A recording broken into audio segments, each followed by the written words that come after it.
사도신경.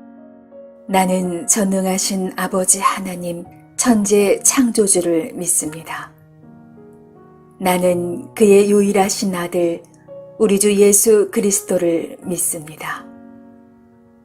그는 성령으로 잉태되어 동정녀 마리아에게서 나시고 본디오 빌라도에게 고난을 받아 십자가에 못 박혀 죽으시고 장사한 지 사흘 만에 죽은 자 가운데서 다시 살아나셨으며 하늘에 오르시어 전능하신 아버지 하나님 우편에 앉아 계시다가 거기로부터 살아있는 자와 죽은 자를 심판하러 오십니다.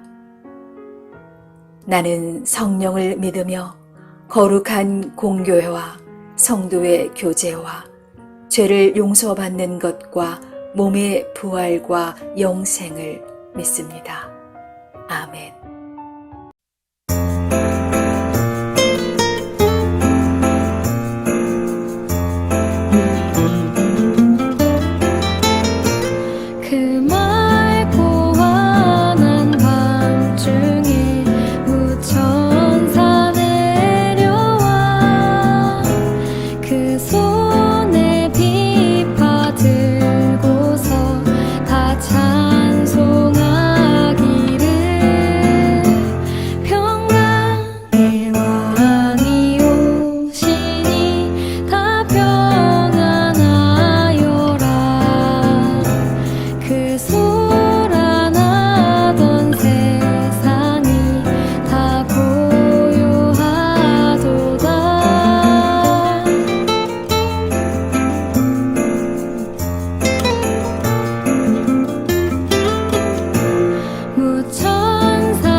평강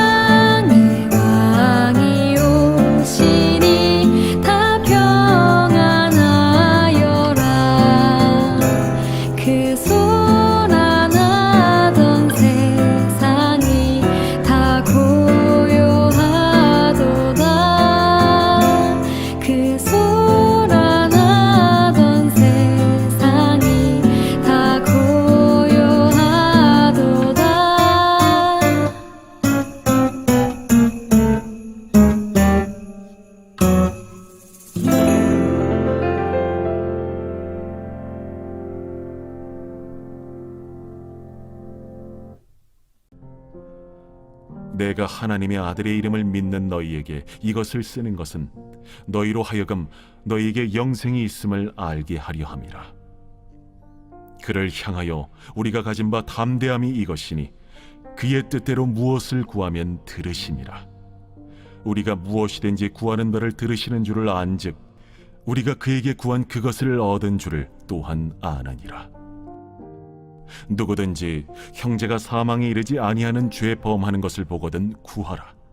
그리하면 사망에 이르지 아니하는 범죄자들을 위하여 그에게 생명을 주시리라. 사망에 이르는 죄가 있으니 이에 관하여 나는 구하라 하지 않노라. 모든 불의가 죄로 돼 사망에 이르지 아니하는 죄도 있도다. 하나님께로부터 난 자는 다 범죄하지 아니하는 줄을 우리가 아노라. 하나님께로부터 나신 자가 그를 지키심에 악한 자가 그를 만지지도 못하느니라. 또 아는 것은 우리는 하나님께 속하고 온 세상은 악한 자 안에 처한 것이며, 또 아는 것은 하나님의 아들이 이르러 우리에게 지각을 주사 우리로 참된 자를 알게 하신 것과, 또한 우리가 참된 자 곧 그의 아들 예수 그리스도 안에 있는 것이니 그는 참 하나님이시오 영생이시라. 자녀들아, 너희 자신을 지켜 우상에게서 멀리하라.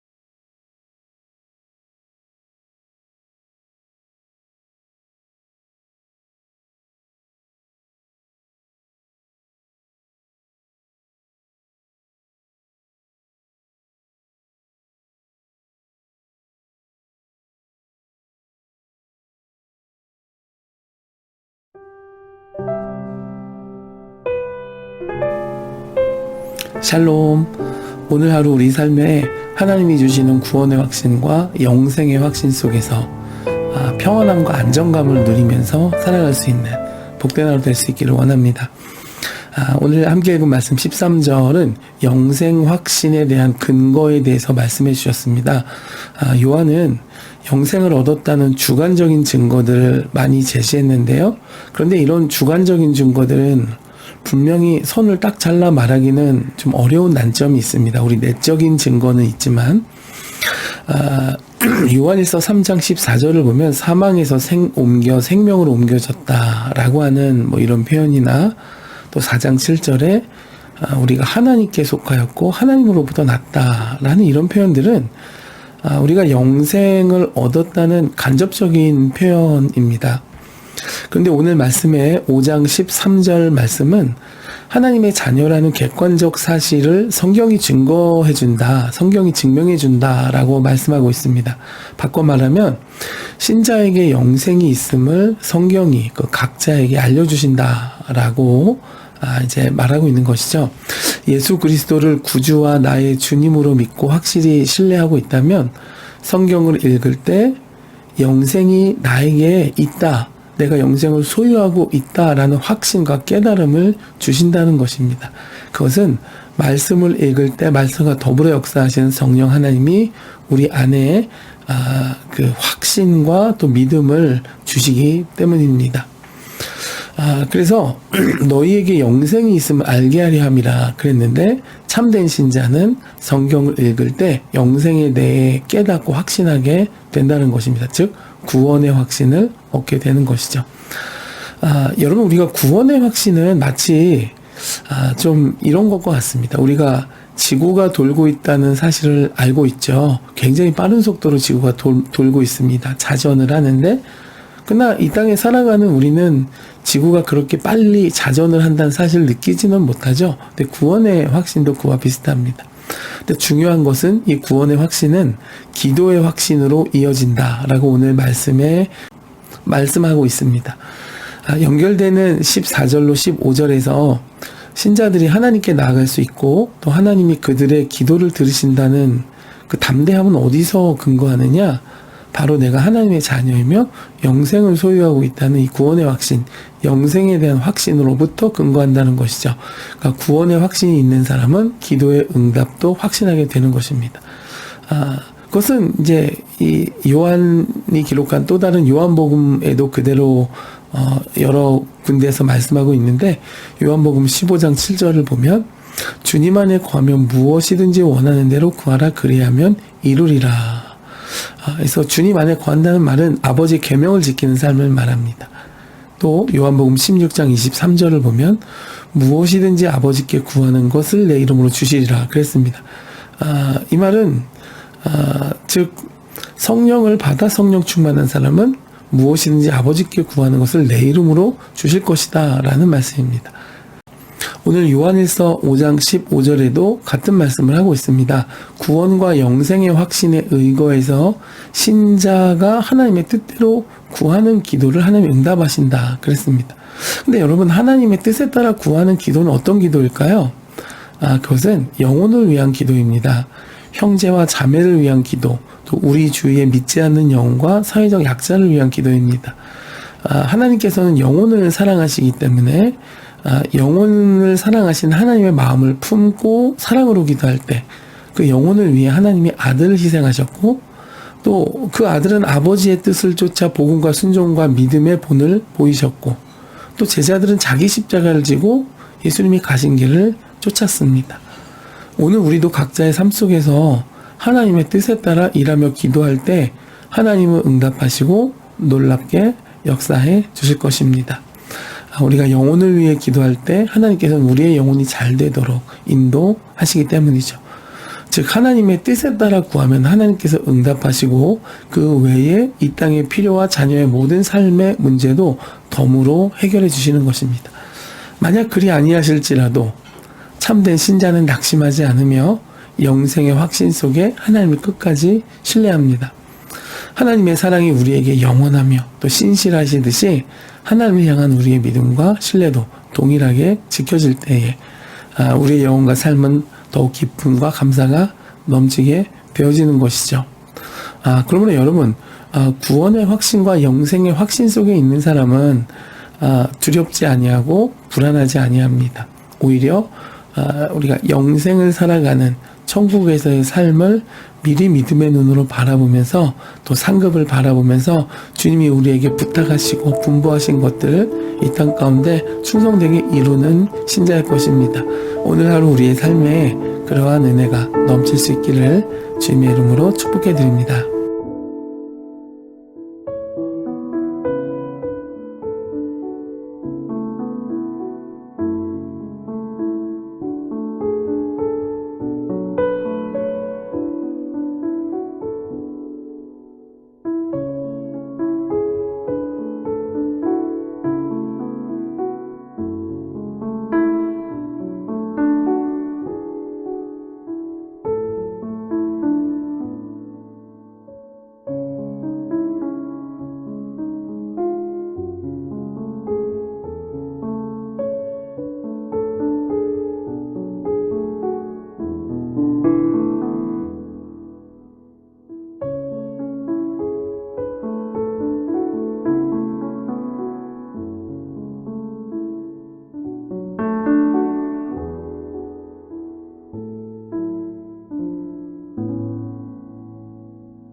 네.